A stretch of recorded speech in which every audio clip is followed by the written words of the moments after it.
Simple English Stories. Hello, everyone, and welcome back to Simple English Stories. My name is Tom, and as always, I'm very happy you're here with us today. This episode is a little special because we're not just talking about English, and we're not just talking about travel. We're talking about something deeper than that. We're talking about how to plan an epic road trip in a way that feels calm, meaningful, and enjoyable. Hi, Tom. Hi, everyone. I really love the way you introduced today's topic because when people hear the words road trip, they often think about long drives, maps, hotels, or even problems on the road. But for me, a road trip is really about how you move through time and space more slowly. Exactly. And I think that's a great place to start, because planning an epic road trip is not only about making a list of places to go, it's also about preparing your mind to travel in a different way. Yes, and before I even talk about routes or packing, I always think about my mindset. I ask myself what kind of journey I want to have and what kind of person I want to be during that journey. That's such an interesting way to think about planning. Many people skip that step completely and jump straight into booking hotels or searching for famous places. That's true. But if you don't think about your mindset first, it's very easy to feel tired, rushed, or disappointed during the trip, even if everything looks perfect on paper. So when you talk about mindset, what do you really mean? For me, mindset means understanding that a road trip is not a race. It's not about how many places you can visit or how many photos you can post online. It's about being open to change and accepting that not everything will go exactly as planned. I really like that idea because it takes a lot of pressure away. When you accept that things might change, you don't get angry or stressed when they do. Exactly. And that mindset also helps when you start thinking about practical things, like how long your trip will be and how far you want to go. Time is such an important factor. I often see people plan a road trip that is simply too long for the time they have. Yes, that's very common. People want to see everything, especially if they don't travel often. But trying to see everything usually means enjoying nothing. That's a very powerful sentence. Enjoying nothing, even though you're seeing many things. Yes, because when you're always watching the clock, you don't have time to really feel where you are. So one of the first things I do is look at my calendar and decide how many days I can truly give to the trip. And once you know the number of days, planning becomes much more realistic. Exactly. If I have 5 days, I plan a short route. If I have 2 weeks, I allow myself to go further and explore more deeply. That naturally brings us to the idea of choosing a route, which is something many people worry about. Yes, and I understand why, because the route can completely change the feeling of a road trip. For me, choosing a route is not just about finding the fastest way from one place to another. It's more about the experience of the road itself. Exactly. I usually start with a general direction, not a strict line. Then I look at different options, like coastal roads, mountain roads, or roads that pass through small towns.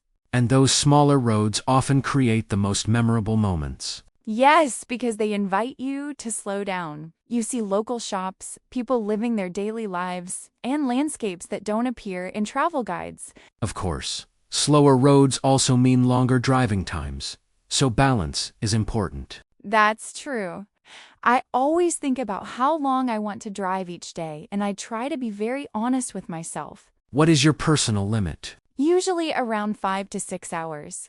More than that, and I start to feel tired both physically and mentally. That's such a healthy approach.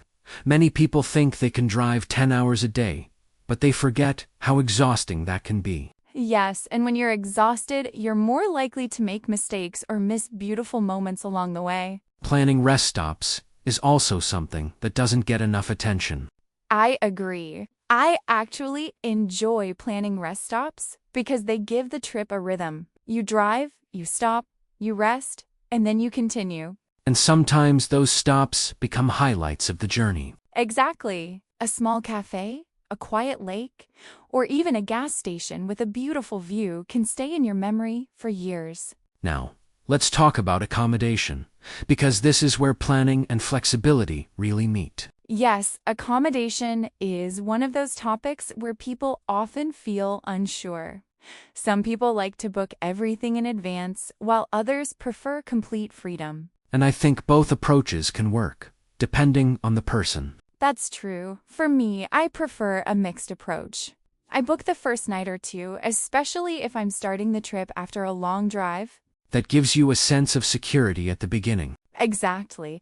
After that, I like to decide day by day. If I arrive somewhere and feel comfortable, I might stay longer. If not, I move on. That flexibility is one of the greatest gifts of a road trip.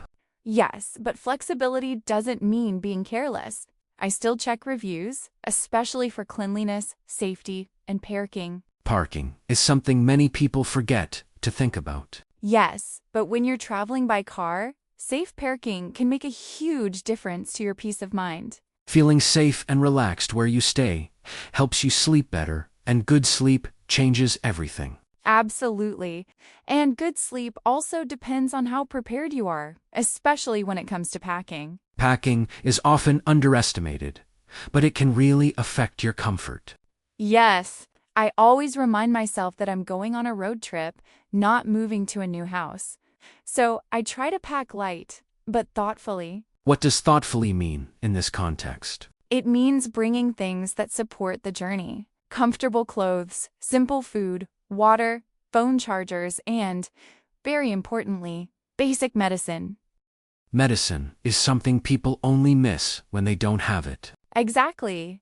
Even small problems like headaches or stomach pain can feel much worse when you're far from home. So being prepared helps you feel calm and confident on the road. Yes, and that calm feeling is really what part one is about. Planning enough so that you feel free, not controlled.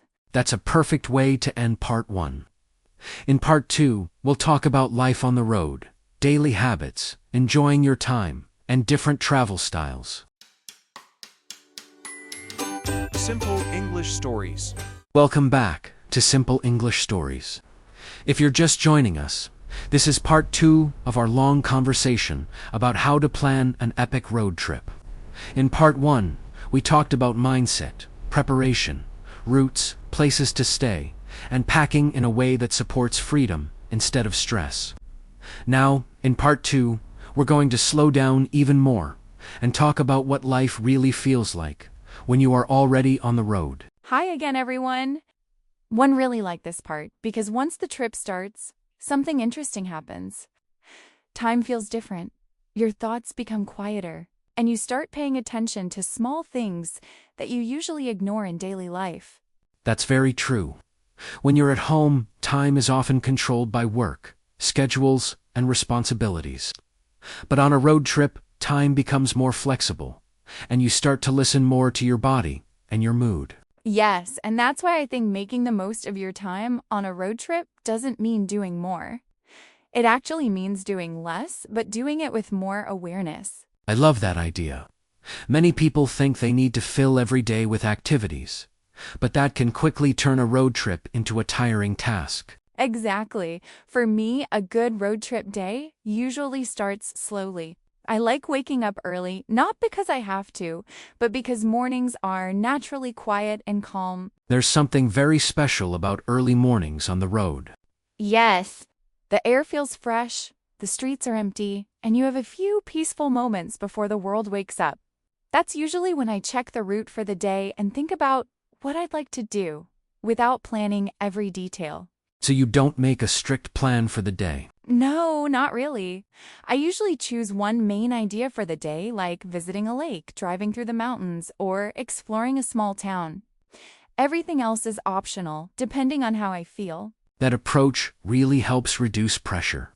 You don't feel disappointed if you don't do everything, because you never expected to. Exactly. And that relaxed attitude also helps when unexpected things happen, like traffic, bad weather, or simply feeling tired. Weather is such an important factor on road trips, and it's something you can't control. Yes, and learning to accept that is part of the journey. If it rains, maybe you drive slower, stop more often, or change your plan completely. Sometimes, bad weather can even create beautiful moments. That's true. Rain, fog, or clouds can make landscapes feel more dramatic and emotional. Now, during long drives, people often ask how to stay focused and enjoy the time. For me, balance is key. I like listening to music or podcasts, but I also enjoy silence, especially when I'm driving through nature. Silence can be very powerful. Yes, because it gives you space to think or sometimes not think at all. It's a kind of mental rest that's very hard to find in daily life. That mental rest is one of the hidden benefits of road trips. I agree. And when you stop for breaks, those moments become just as important as the driving itself. Breaks are often seen as a waste of time, but they are actually part of the experience. Yes, stopping for a coffee, walking around a small area, or just sitting and looking at the view can completely change how you feel. And those moments are also when you often meet people. Exactly. Short conversations with local people can add so much meaning to a trip. They might recommend a place, share a story, or simply smile and make you feel welcome. That human connection is something you don't always get when you travel quickly.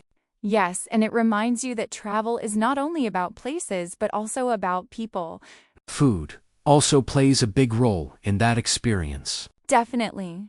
Trying local food is one of my favorite parts of a road trip. I usually avoid big chains and look for small local restaurants. Those places often don't look fancy, but they feel real. Yes, and the food often tells a story about the place. What people eat, how they cook, and how they serve food says a lot about their culture. Eating slowly and enjoying your meals also helps you feel more grounded during the trip. Exactly. Road trips are not about eating quickly and moving on. They're about taking your time. Now, while enjoying the journey is important, safety should never be forgotten. Yes, safety is always there in the background, even if you don't talk about it all the time. What are some daily habits you follow to stay safe on the road? Every morning before I start driving, I do a quick check. I look at the tires, check the fuel level, and make sure my phone is charged. Those small habits can prevent big problems. Yes, and I also check how I feel. If I didn't sleep well or feel tired, I adjust my plan. Listening to your body is just as important as checking the car. Exactly. No destination is worth driving when you're exhausted. Rest is not a weakness. It's a smart choice. Yes, and rest can take many forms. Sometimes it means sleeping longer. Sometimes it means stopping early for the day. Now, let's talk about something a bit more personal: travel style. That's an interesting topic because everyone experiences road trips differently. One common question people ask is whether it's better to travel by car or by motorbike. Yes, and there's no simple answer. Both options offer very different experiences. For me, traveling by car feels more comfortable and stable. I agree. A car gives you more space, protection from the weather, and the ability to carry more things. It also allows you to rest more easily and adjust your pace. Yes, especially on long trips. A car is usually better if you want a calm and relaxed journey. Motorbike trips, on the other hand, feel more intense. Exactly. On a motorbike, you feel the wind, the temperature, and the road much more directly. That can be exciting, but also tiring. Yes, motorbike trips require more focus and physical energy. They're being very rewarding, but they're not for everyone. So choosing between a car and a motorbike really depends on your personality and your goals. Exactly. If you enjoy comfort and flexibility, a car might be better. If you enjoy challenge and adventure, a motorbike might be the right choice. There's no right or wrong answer, only what feels right for you. And that idea actually applies to road trips in general. Yes, every road trip is personal. What makes a trip epic is not the distance, the photos, or the number of places. It's how present you feel during the journey. That's a beautiful way to say it. For me, the best road trips are the ones where I feel connected to the road, the people, and myself. I feel the same way. An epic road trip is not about control, but about balance. Preparation gives you confidence, and openness gives you freedom. That combination is what turns a simple drive into a meaningful journey. Yes, and that's why road trips stay in our memory for such a long time. Before we end today's podcast, let's share one final thought for our listeners. My final thought is this: don't wait for the perfect plan. Start with a good intention, prepare enough, and trust the road. I love that. And my final thought is, an epic road trip doesn't change the road, it changes you. That's very true. Thank you so much, Anna, for this deep and thoughtful conversation. Thank you, Tom. And thank you everyone for listening and sharing this journey with us. This was Simple English Stories. If you enjoyed this slow and simple podcast, don't forget to like, comment, and share. We'll see you next time.